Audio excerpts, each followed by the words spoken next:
మన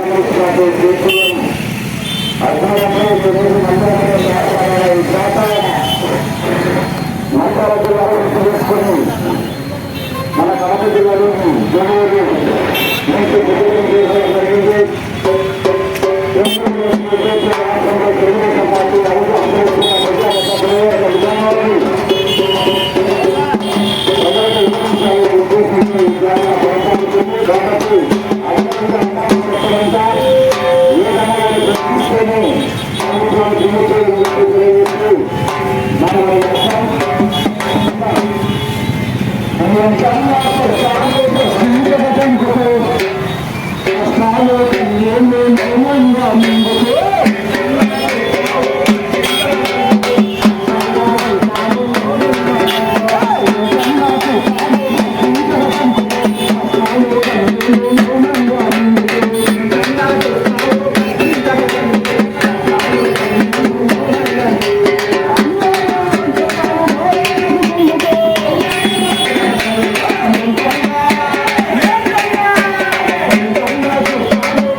భారత communist party Marxist CPM 27వ రాష్ట్ర మహాసభలు ఫిబ్రవరి 1, 2, 3 తారీఖుల్లో నెల్లూరు పట్టణంలో పెద్ద ఎత్తున జరగబోతా ఉన్నాయి.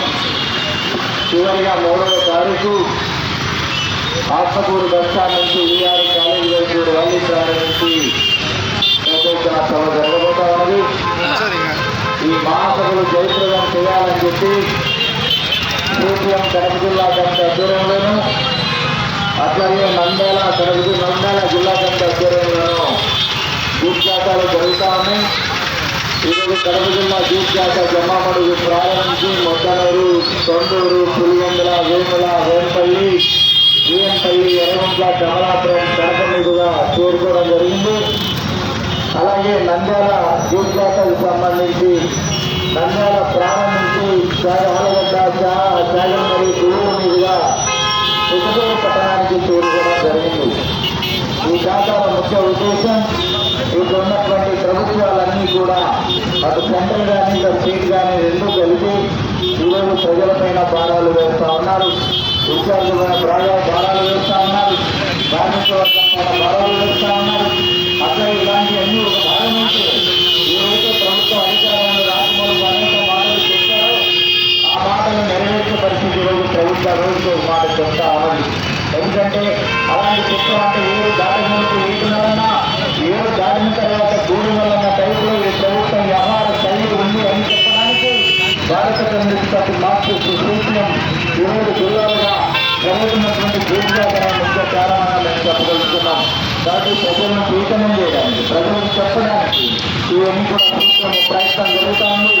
ఎందుకంటే ఉద్యోగాలకు సంబంధించి 2020-22 అనేక ట్రూ ఆఫ్ ఛార్జింగ్ పేరు మీద ఈరోజు ప్రజలపై భారాలు వేస్తూ ఉన్నారు. ఎప్పుడో వాడినటువంటి కట్టినటువంటి డబ్బులు ఈరోజు ప్రజలపై వేస్తూ ఉన్నారు. ఎందుకంటే మేము చూసుకోలేదు అని చెప్పి ఈరోజు ప్రజలు మీద 3 నెలలకు ఒకసారి, 4 నెలలకు ఒకసారి 22, 23, 24, 25 అన్ని సంవత్సరాల్లో కూడా ఈరోజు ట్రూ ఆఫ్ ఛార్జింగ్ మీద ప్రజల మీద భారాలు వేస్తూ ఉన్నారు. ఇంకోటి లాగా ఈరోజు మొత్తం ఈ రాష్ట్ర జిల్లాలో స్మార్ట్ మీటర్లు పెట్టినటువంటి పరిస్థితులు కనబడతా ఉంది. పోస్ట్పెయిడ్ అయినా మన ప్రీపెయిడ్ సంబంధించిన మనం ఉన్న డబ్బులు వేయకపోతే ఆటోమేటిక్గా కట్ అయిపోతుంది. అట్లాగే స్మార్ట్ మీటర్ల పరిస్థితి రాబోయే కాలంలో మనం కరెంటు వాడుకోవాలన్నా చేసుకోవాలన్నా ముందుగానే మనం మొత్తం మనం ప్రీపెయిడ్ అయినా చేయకపోతే కరెంటు అయిపోతుంది. అంటే ఈ ప్రభుత్వాలన్నీ కూడా ఆన్లైన్ లాంటి వాళ్ళకు ఈరోజు ప్రీపెయిడ్ చేయడానికి తీవ్రమైనటువంటి ప్రయత్నం చేస్తా ఉన్నాయి. తప్పంలో లేదు. గత ప్రభుత్వం ఆదాయంగా ఇచ్చింది. ఎప్పుడు ప్రభుత్వం కూడా ఆదాయం సపోర్ట్ చేసినటువంటి పరిస్థితి ఉంది. కాబట్టి తక్షణమే స్మార్ట్ మీటర్లను వెంటనే రద్దు చేయాలి, తొలగించాలి, తీసేయాలి. ప్రజానికం ఎక్కడ వస్తే అట్టుకొని తొలగించడానికి ప్రయత్నం చేయాలని చెప్పి ఈరోజు సిపిఎం పార్టీ ప్రజానికానికి, పొద్దుటూరు ప్రజానికానికి ప్రత్యేకంగా విజ్ఞప్తి చేస్తా ఉన్నాం. ఇందులో మాట్లాడిన కాంగ్రెస్ సత్యం చాలా విషయాలు చెప్పారు. పక్కనే స్టీల్ ప్లాంట్ ఏర్పాటు చేస్తామని చెప్పారు. రాజశేఖర రెడ్డి గారు ఉన్నప్పుడు అంబవరంలో, జమ్మవరం మండలం అంబవరంలో శంకుస్థాపన చేశారు. కొద్ది రోజులు ఆయన చచ్చిపోయినాడు, ఆగిపోయింది. తర్వాత చంద్రబాబు నాయుడు గారు ముఖ్యమంత్రి అయిన తర్వాత 2019లో మైలవరం మండలం తమ్మాల జిల్లాలో శంకుస్థాపన చేసి ఆయన ఇంటికి పోయినాడు. అలా జగన్మోహన్ రెడ్డి గారు వచ్చినారు. 2 సార్లు శంకుస్థాపన చేసినాడు. అంటే చిటిమిడి జమ్మవరం మండలం కన్నెచెట్టం దగ్గర చిటిమిడి కన్నెచెట్టం దగ్గర మళ్ళీ శంకుస్థాపన 2 సార్లు చేశారు. అంటే జపాన్ నుంచి, బారి నుంచి తప్పించుకోవడానికి, జిల్లాల వ్యక్తిని కాపాడడానికి, అప్పుడున్నటువంటి ప్రభుత్వం కాపాడడానికి శంకుస్థాపన తప్ప ఉద్యోగాలు ఇవ్వడానికి కాదని మనకు చాలా స్పష్టంగా అర్థమైంది. ఇప్పుడున్న ప్రభుత్వం స్టీల్ ప్లాంట్ ఊసేస్తలేదు. అమరావతి చుట్టూ తప్ప ఇంకొక పని చేసే పరిస్థితులు అమరావతి బాగుండాలి. ఎందుకంటే ఒక 20 ఏళ్ళు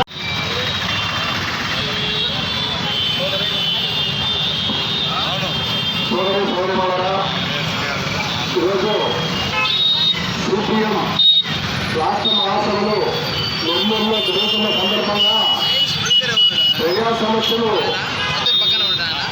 అధికార పార్టీ కానీ, కేంద్రంలో ఉన్నటువంటి బీజేపీ కానీ, ప్రతిపక్షంలో ఉన్నటువంటి వైసీపీ కానీ ప్రజా సమస్యలు పట్టణంలో ఈ మహాసభ సందర్భంగా రాష్ట్ర వ్యాప్తంగా జీవితాలను ఈరోజు ప్రారంభిస్తున్నారు. ఈ జీవితాత రంజాన్లో టైంలోనే రోజుకు పట్టుకుని రావడం జరిగింది. ముఖ్యంగా రోజు రాష్ట్రం విడిపోయే సందర్భంగా రాష్ట్రానికి ప్రత్యేకమైన అయితేనేమి, కడప జిల్లా స్టీల్ ప్లాంట్ ఇంజనీరు ఇంకా అనేక రకాలుగా రాయలసీమ ముందేళ్ళు సాగించారు. ఇవన్నీ కూడా అనేక రకాలుగా రోజు బీజేపీ ప్రభుత్వము ప్రతిపక్షంలో ఉండి మైకి నిలబెట్టి అమలు మధ్య బీజేపీ ఈరోజు అధికారంలోకి వచ్చి వాటి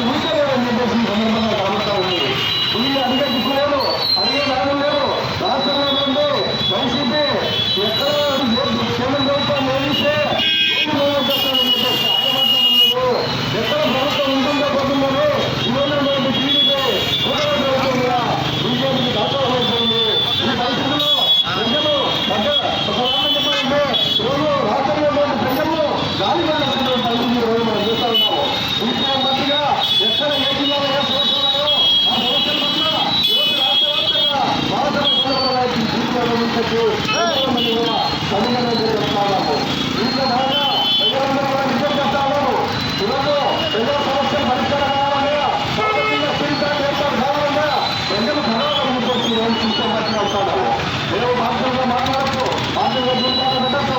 కానీ ప్రజల నుంచి వచ్చే ప్రభుత్వం చూస్తున్నాం. ఢిల్లీలో రైతులు సంవత్సరంలో కాదు రోడ్లకి చల్లనక ఎండలక వానలక కుటుంబాలు రోడ్ల పైన రైతులు ఆందోళన చేస్తూ ఉంటే కేంద్ర ప్రభుత్వం దిగొచ్చిన సమస్యలు మాట్లాడడానికి కోరుతున్నది. మేము ఒకనాడున్నాం రైతుల కళని ఈరోజు కడప జిల్లా ఏంటంటే రాయలసీమ రత్నం చెప్పే సోదరులో ఎందుకు పంపుతారంటే అలా రాష్ట్రం ఇంటికుంటూ నేను చెప్పుకోలేదు. అలా మ్యాంపస్లో రాష్ట్రం ఇంకో సందర్భంగా పెడుతున్నారు. మా హక్కులు కాబట్టి వాళ్ళు ఏర్పాటు చేయాలని చెప్పేసి ఇది ఇది ఖాళీగా తర్వాత ఈ శ్రీకాంత్ మీద ఎన్నో రాష్ట్రాల మొత్తం మీద రాష్ట్రాల తర్వాత తీసుకుపోయి ముఖ్యమంత్రి శ్రీకాంత్ ఇస్తాము లేకుంటే బీజేపీ ఇంటికి పోను తెలుసుకోవాలని చెప్పే పద్ధతిలో సీపీఎం పార్టీగా ఉన్నదైనా కూడా పెద్ద సమస్యలు తీసుకుంటున్నామని మేము మాట్లాడుతూ ఉన్నాము. కాబట్టి దీన్ని కలిసి వచ్చేవాళ్ళు కూడా పడతాను. వైసీపీ కావచ్చు, దళితులు కావచ్చు, ఓటు కావచ్చు, మీరు ప్రజల మీద ఓటు చేశారు, అనేక రకాల హామీలు ఇచ్చారు, అనేక రకాల ఎన్నో చెప్పి అధికారులకు ఇచ్చారు. కాబట్టి ఇది రోజు శ్రీకాంత్ అనేది ఎంతో ముఖ్యమైన పథకంలో ఇటువంటి ఆర్థిక మంత్రి బాగాలేదు. కడప జిల్లాలో వ్యాపారంలో ఏ లక్ష్యం జరిగింది ఆ వ్యాపారం అంతా కొట్టుకుంటున్నారు, ప్రజలందరూ ఇబ్బంది పడుతున్నారు. ఈ పరిస్థితుల్లో దీనికి ఒకటే ఉంది శ్రీకాంత్ ఉందని చెప్పేసి పద్ధతిలో ఈరోజు సీపీఎం పార్టీగా మనము రాలేదు. కాబట్టి ప్రజలందరూ కూడా ముఖ్యమైన పాలన ముందుకు రావాలని తెలుసుకోవచ్చు. ఇప్పుడు సిపిఎం జిల్లా కాంగ్రెస్ సభ్యులు మన